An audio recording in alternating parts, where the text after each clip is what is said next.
Assalomu alaykum. Mana kechagi gipsakardonlarimiz bitta xudo xolasa. Bu eskisi ekan. Qo'yib yubordik. Endi ikkita rom, deraza, bitta eshik ustanovkasi bor. Shuni qilamiz xudo xolasa. Bu yoqqa qoldik. Endi bunisi Instagramda ko'rgandim. Tasi mana bunaqa qilibdi. Samares qo'ygan, lazerga qo'yib tekislab oldim-da. Qo'yib keyin pastidan qotirdim. Mana natijasi. Zo'r chiqqan, tekis. Atalam mana bu burchagiga qotirdik. Pana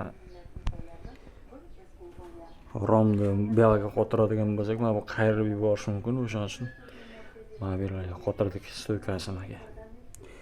Bu yoqqa mana bunaqa. Bu yoqqa sal chiqqanligini asosiy sababi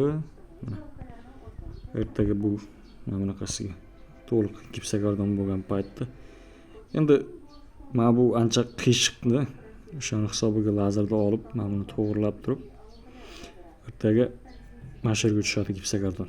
Shunaqasiga mana shu yerga tushadi. Pasti ham xuddi shunday bo'ladi-da. Keyin podogon qo'yiladi xudo xolasa. Ularni ham ko'rsatamiz. Men o'zim usta emasman. No, qo'ldan kelgancha qilyapmiz, ko'rib. Bitganda bir qo'yamiz, hammasini jamlab xudo xolasa chiroyli bo'lib qoladi.